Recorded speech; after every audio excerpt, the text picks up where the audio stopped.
when you're dealing with something as complex as building a rocket or as building a launch pad, being extremely mindful of the critical path is important.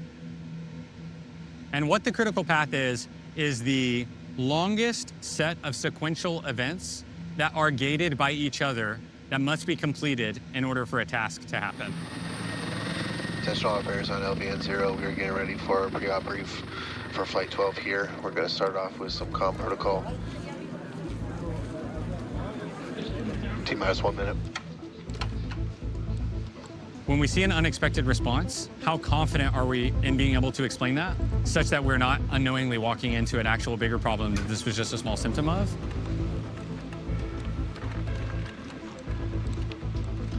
Holding at T-minus 40 seconds. Yes, sir, got you. This looks like a blip on blind pressure when we unpinned. Pressures and preloads are healthy. Copy that. And what is the time we would unpin at? Okay, copy, agree. We should attempt again. On LVN0, ship QDZ actuator blowing outside QD vent pressure range. On anomaly 0, tower curry, I think I'm going to recommend actually stand by. It's drifting back into range. Is it going to fire again, tower mech? Possibly. It seems like it's part of the dynamics when Copy. There's a pinner that keeps QD on from the whole QD on and it swings back. There's a pin that locks into place. The hydraulic actuator is not pulling it up. It seems to be. And Elon is actually really, really good at quickly absorbing information, understanding the stakes, understanding the consequences, understanding if today's our day or not. Yeah, it's hard to tell because this is all fogged up from cryo, but it's essentially right there. Tower Styre, are you on anomaly 0? Yes, sir, got you. I don't have an explanation for why it did not unpin the second time. I personally have never felt any pressure from Elon of like, it doesn't matter, hell or high water, we're flying this rocket. Like, absolutely not. That's not his style. And like I said, critical path to Mars is not blowing up rockets. Guys, I recommend we release hold and give it one more chance to unlatch with where we're at. Ship XYs are not going to close down and damped, but I believe that's okay. Okay, we have just enough time on the vehicle to attempt one more time, so I recommend we clear the hold, let it try to unlatch it at the 100 bar we're at. We're still stuck in dampening though. Understood, we'd be reattempting with the same hydraulic pressure. Cool, this will be our last attempt and then we're done on the rockets.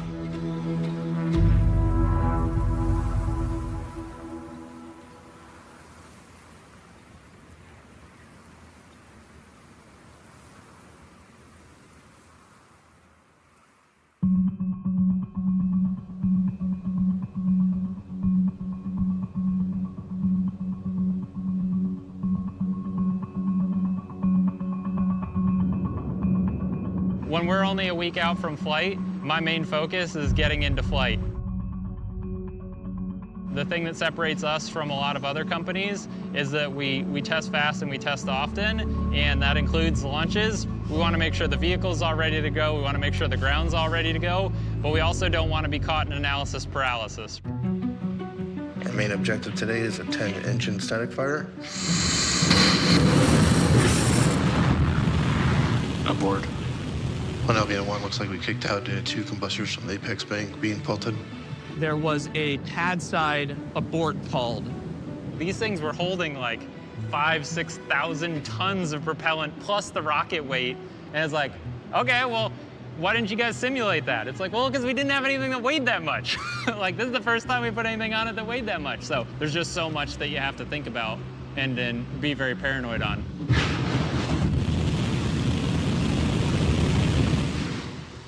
We kicked out early. All teams triage alerts, prepare for offload. We actually had another pad abort on the diverter. Basically, right during engine firing, it was so much noise and vibration that it actually shook the sensors that are located out in this area enough that they were aborted us out of the test.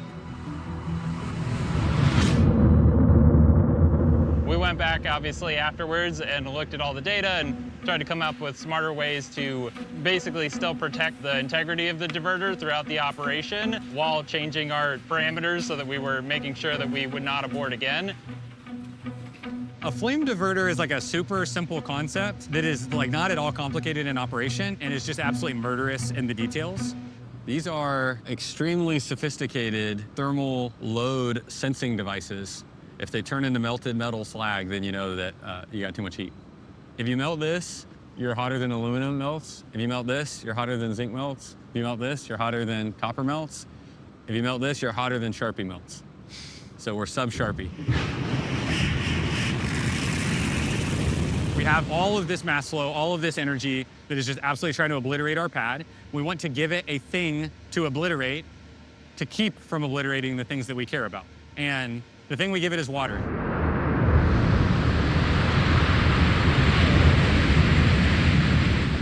The amount of energy that water can absorb is like miraculous. And so if you can get high enough pressure water in the right places and just allow it to flash boil that water, then it solves a lot of the problems for you. Like the idea is that the steel never gets that hot. The structures never get that hot because the water absorbs all that energy, turns to steam, and everything's okay. So for this flame deflector on pad 2, we're sitting somewhere in the neighborhood of about 650,000 gallons per minute. That's approximately in the range of about like one entire Olympic swimming pool being drained in the course of a minute. You're trying to look into this thing and you see how like glowing hot it is. It's just yeah, a pretty impossible environment to keep something happy in. And you zoom in and the flame deflector's still there, so that's the reason we build those things.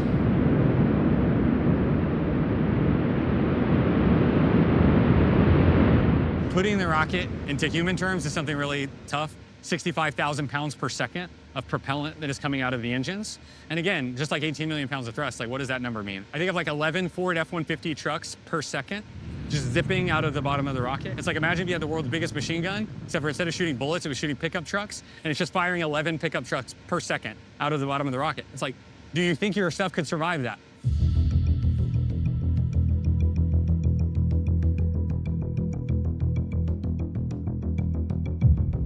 For the last, week or two, it's mostly just been running on stress and caffeine because we had so many things that we were trying to incorporate, and there's just a lot riding on this test. The previous test that we did not achieve enough duration such that we had the engineering data that we needed to be confident moving into flight. If not able to get this test off successfully today, then we're pushing launch day for day, which is an extremely big drag on the entire program and all the engineering teams involved. So there's always pressure going into an op, but this one is particularly high.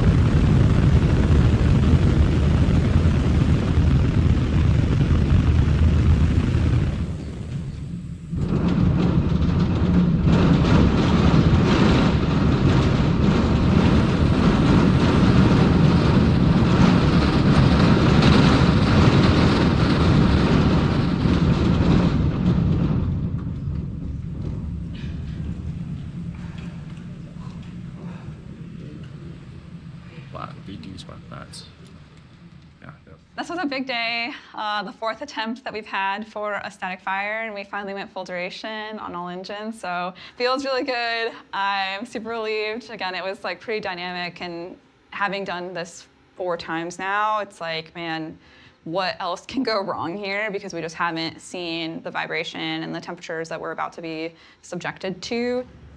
We've never connected the QD to a vehicle, and we've never flowed propellant into a Starship on pad 2. So although this was a really big milestone, the next step is to prove that those systems work in the way that we designed them to.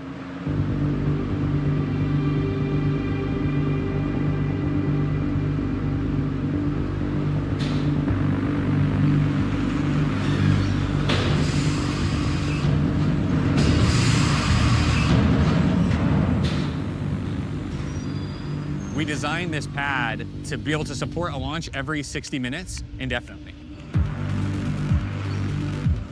The thing about pad 1 is it was designed to be very quick to build, it was designed to be very cheap, and it was designed to give good access to the aft end of the booster.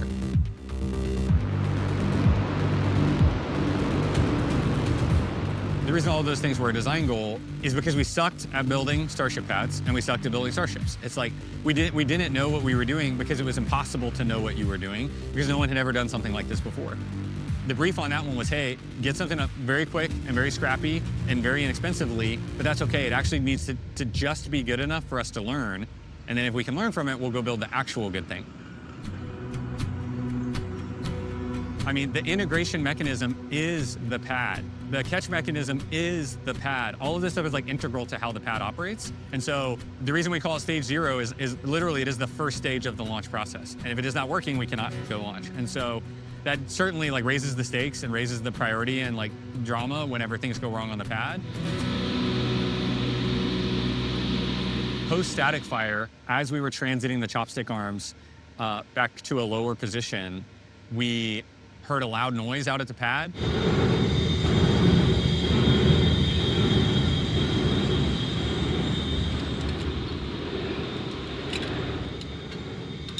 It's vibrating the entire tower. Something got jammed up in the chain and maybe it caused it to snap. We don't really know if it's broken completely or if it's just cockeyed or buckled in some way. God, it sounds terrible. So we are in a mad dash to get that roller diagnosed and replaced as soon as possible.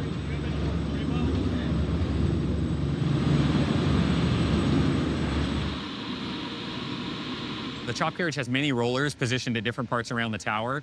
And when I say roller, it's literally like, imagine the world's largest bicycle chain. It's built almost exactly like a bike chain, except for it's 380 pounds. And the chop carriage weighs a lot. And so it basically broke one of those links. The chain got bound up. And the day after static fire, we called our buddies at the Cape. We had some spare units over there for building the Cape towers.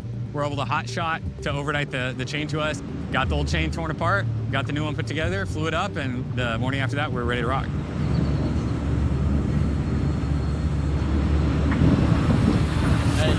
With these ones, make sure we're going up. Arriba. It was on the order of like 30 hours, 36 hours from we found the problem to had it fully back in service.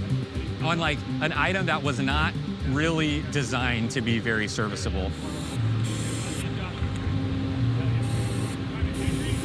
To be able to come up with a scrappy plan, you know, temp support it with cranes, get in there and boogie is like, that's like just classic SpaceX nonsense.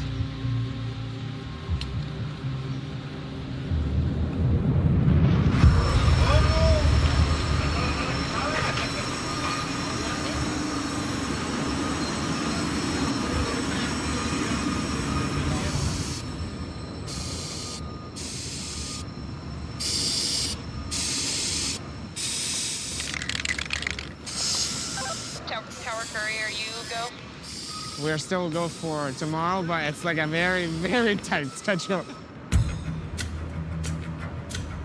We're basically in a race with the ship right now.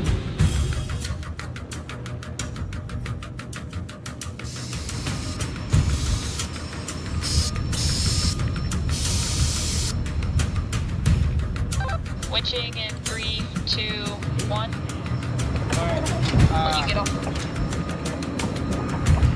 All right, chopsticks are moving. Come on, baby.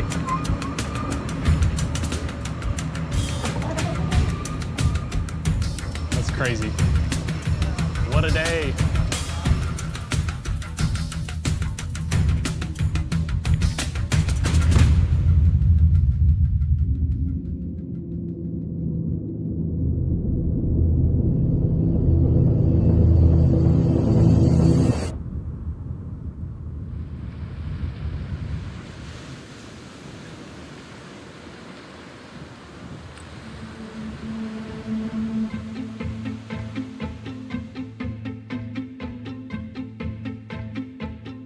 The purpose of this mission is to collect some really high-profile imagery of the Starship, specifically its heat shield, after re-entry. This is the most in-depth operation that we've ever conducted. We'll be having the most buoys with the most equipment and way more drones than we have ever had to have offshore. This buoy right here has been used since Flight 5. We deployed these buoys kind of like as a Hail Mary attempt. They were very scrappily, but, you know, as well as they could be put together.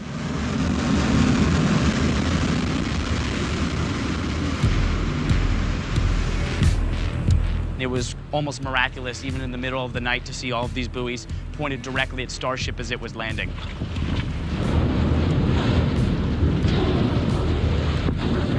And gradually from flight 5, 6, 7, and onwards, these have always been deployed.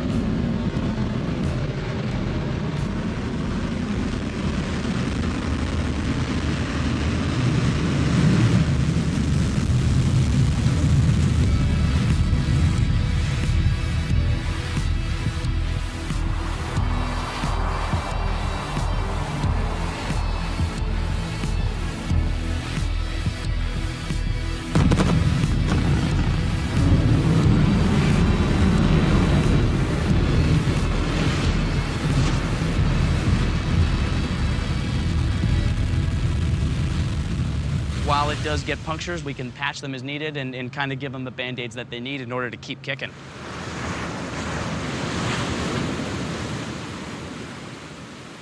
We just departed the port here at Exmouth. I think we've got about a 2.5 day transit, 500 nautical miles, up to a 21-day voyage out to the Indian Ocean.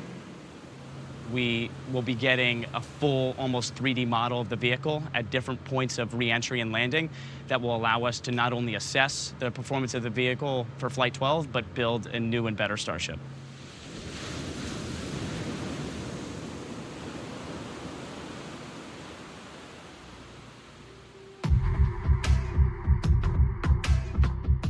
It's weird the things you find yourself getting good at in your quests to go to Mars or the moon or fly a bunch of satellites. And something we are really good at as a company is just moving big things. There you go, looking good just like that. Yeah, you hug this left side, you'll be good on your right side off of the building. So we have a whole team of people, the CLT, the critical lift team. Good to roll forward. And their job is just to move, to maintain, to operate equipment and infrastructure to move heavy things all around. B-19 is now entering Highway 4. All of the great people of Starbase watching B-19 roll out to the pad. We wanted to make sure we made it down here for the first version 3. I was here for Flight 9 and 11. I got to see the catch. You don't get to say that every day. Honestly, just seeing V3 take flight, it's been a long wait, and also the flame trench is going to look pretty awesome. Looking good on your left side. Keep on rolling. Rolling, rolling, rolling. Just out here to watch the B-19 roll out with my family visiting Starbase. It's just cool to see everyone working as SpaceX together to push forward humanity's future. Got a beautiful line like that. We'll keep walking in just like that for a little bit. All clear to front. And so they move our rockets. They are like, I mean, absolute pros at just give them a random, ginormous shape and say, this needs to get from here to there, and they'll go do it.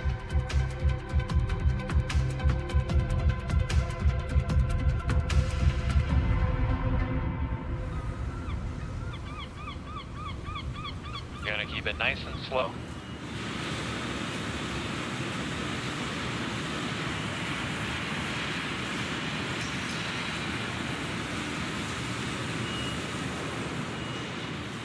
So right now we're in Star Factory and we're doing the final preparations to load the imaging satellites into our satellite speed loader.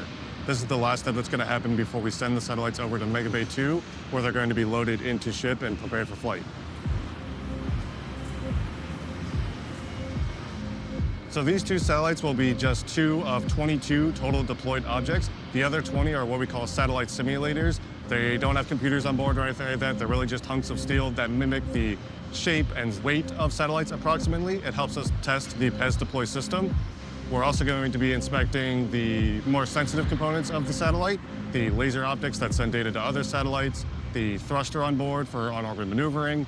All of those systems are more sensitive to things like FOD or dust, so we want to give them one last inspection before they go in to make sure they're ready to go to space. Hey, Bennett, just confirm for us that you are ready for us to lift the next satellite. We've finished the profile, everything looks good. I'm gonna disable now, so they'll be good to remove rigging. Copy, standing by. All 22 of those objects are going to mass up to about 37.5 metric tons. That is heavier than any payload Falcon has ever launched. I believe this is the heaviest payload SpaceX will have launched ever, so we want to learn as much as possible about the PES system and how the satellites interact with it.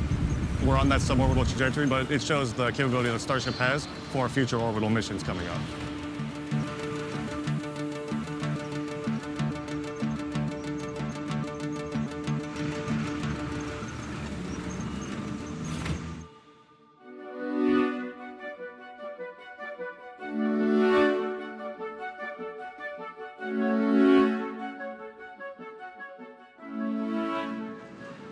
it's amazing. Like, I mean, even just standing next to it, you're already in awe because it's something that is such a magnificent sight to see.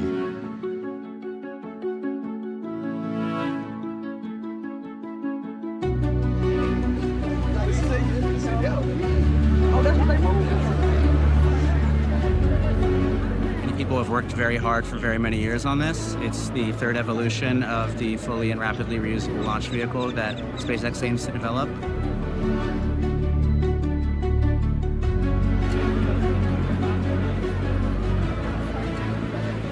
I started when the tents were here. It's just tents and dirt. We've come a long way since I started here as an intern a couple years ago. I mean, it's the biggest thing ever launched, so there's nothing that can match it. I expect it to be loud and fast. It's definitely going to rock the city of Starbase.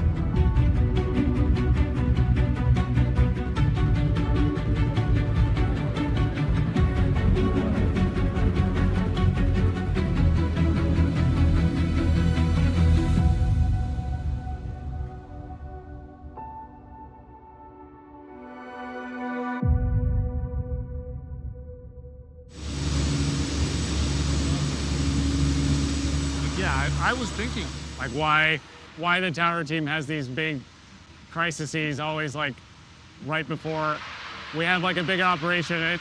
I think it has to just do with the scale of everything. Like, we have these big, complicated mechanisms that, like, need to work right every time we use them.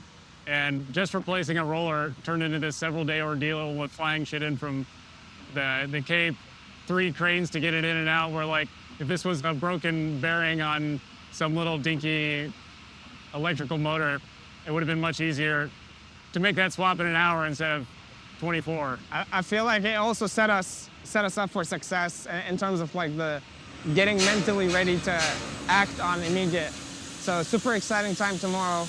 Hopefully we see the fruits of our labor sort of culminate in a great successful flight.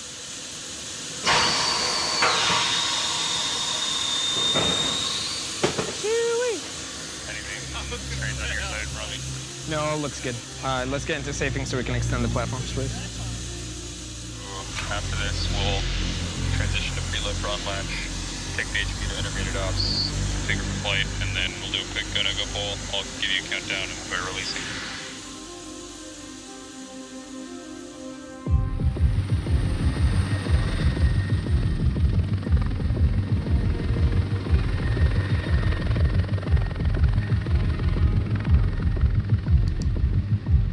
Holding at T-minus 40 seconds. This looks like a blip on blind pressure when we unpinned. Pressures and preloads are healthy. Yeah, it's hard to tell. This is all fogged up from cryo, but it's essentially right there. Guys, I recommend we release hold and give it one more chance to unlatch with where we're at. Ship XYs are not going to close down and damped, but I believe that's okay. Okay, we have just enough time on the vehicle to attempt one more time, so I recommend we clear the hold, let it try to unlatch it at the 100 bar we're at. We're still stuck in dampening though. Understood, we'd be reattempting with the same hydraulic pressure. Cool, this will be our last attempt and then we're done on the rockets. Unexpected drop in Z-cylinder blind pressure when we unpinned. That was different from the first few tries? That's correct, different problem. Copy. Yeah, this might be due to QD arm dynamics when we unpin, so I don't think trying again is going to solve the problem, to be honest.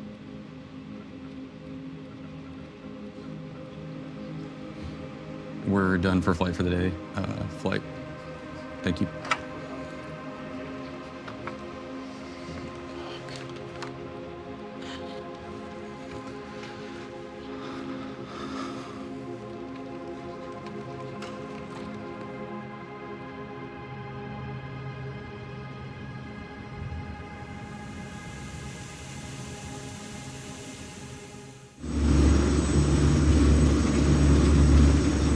Mechanical systems really come alive in that last 40 seconds. As a part of that sequence, one of the things that we do is we unpin that arm so that the QD can swing away and not blow itself up as the rocket flies away.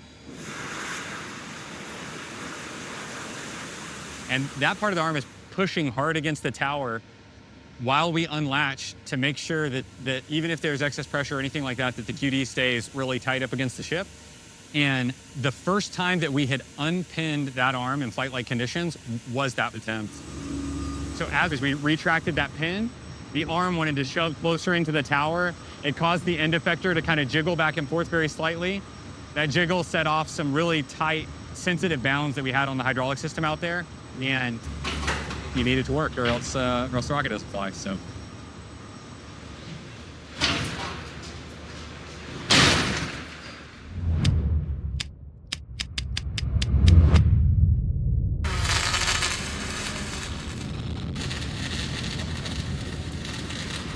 Always be paranoid. Going into this flight attempt, we were worried about a completely different thing, which was the hold for the actual vents on the fill drain. And then those passed, and then we got bit by something completely different. So you gotta be paranoid about everything.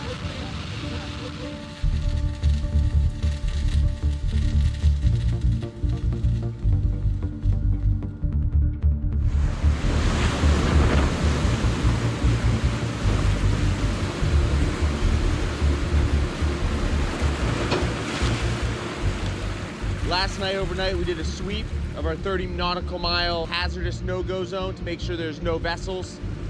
Range is currently clear. Everything's looking good. It's a little rough out. It's 1 o'clock in the morning. Doing final preps on all the buoys, getting all cameras online. This is when it all happens, at 1 o'clock in the morning. This is the most important mission we've done out here. We're putting in the most buoys and the most drones. So if we don't have this data, the people back home have no idea how the heat shield really performed. Sren, do you want to give it a final kiss goodbye for good luck? That was a wet kiss. Perfect. Beautiful. Beautiful. All right. Bye-bye, buoy.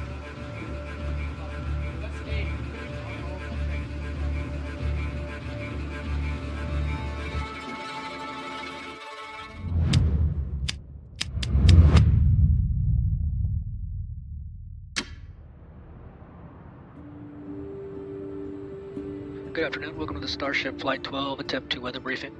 Starship range is currently green. Tower Kenny, are you up on countdown 1? Can you give a brief on what we did last night for the QD arm situation? So the cause of yesterday's abort was that the ship QD arm had dynamics when we tried to unpin it due to the preload that the ship QD mech was pushing into the vehicle with. The mitigations that we have in place today are that we've welded a hard stop bumper to the ship QD arm to limit the amount of displacement that can occur when the unpinner unpins. Attention all flight crew members, on countdown 1 is the final go-no-go poll for today's operations. RC? Go. Ground stations? Go. Flight software 1? Go. Raptor 1? Go. Raptor 2? Go. Stage 1? Go. Flight directors go as well. T-minus 1 minute.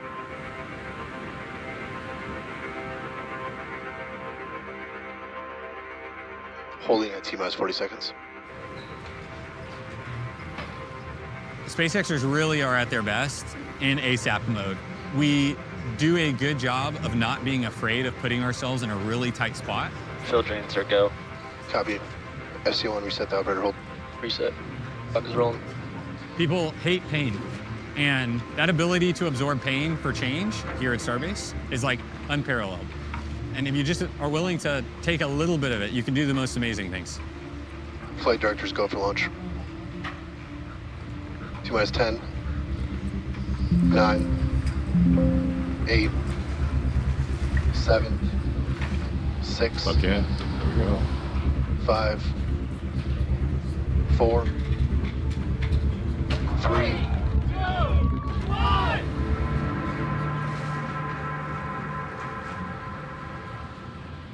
Ignition.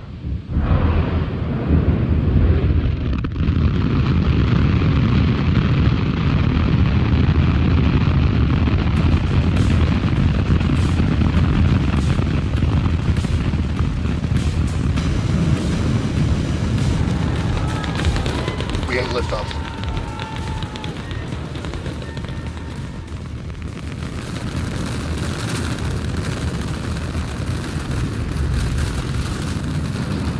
Pitching downrange.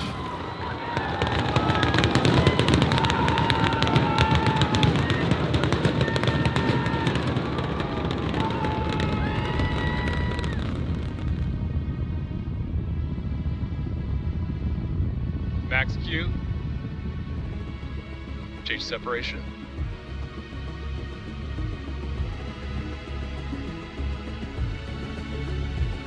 Acknowledging many booster alerts. 5 engines on SpaceX startup.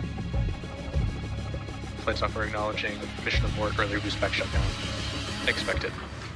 Yes, sir. Can confirm. Exec team is aware that a booster did not make it to the final landing location. Ship avionics power and telemetry nominal. We have healthy chamber pressures on 5 out of 6 ship Raptor engines.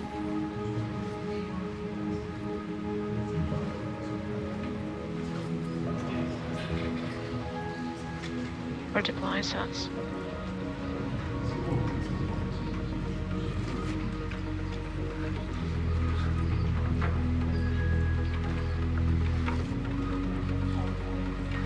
That was the coolest thing I've ever seen. Yeah, video of a satellite looking at our ship. This one was good.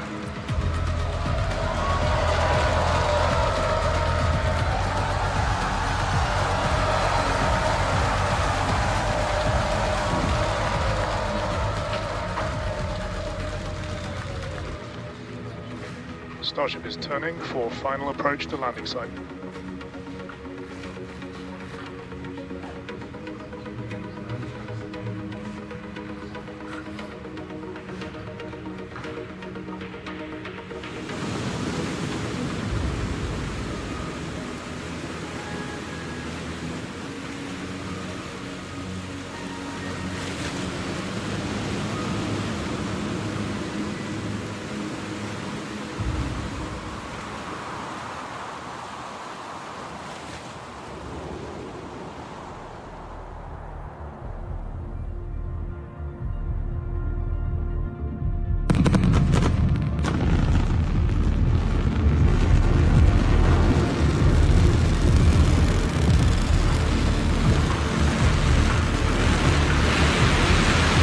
Starship has landed.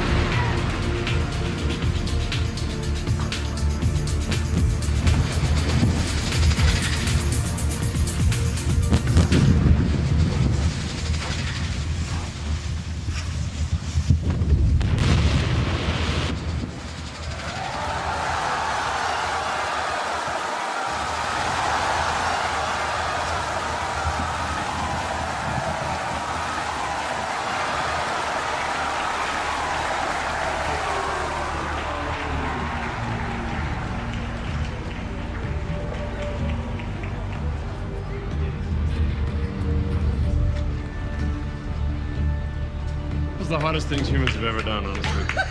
It feels like it. Yeah. This might be our crowning achievement. After this, the robots will have to take over. Exactly. Anytime we have these kind of big evolutionary leaps in the program, whether it was the very first Flight 1, whether it was first catch on Flight 5, obviously new major block change with the pad and the ship and the booster all at the same time for V3, there's somewhat of an expectation of like, what might we have missed? But at some point, you just got to say, hey, the most learnings are to go fly.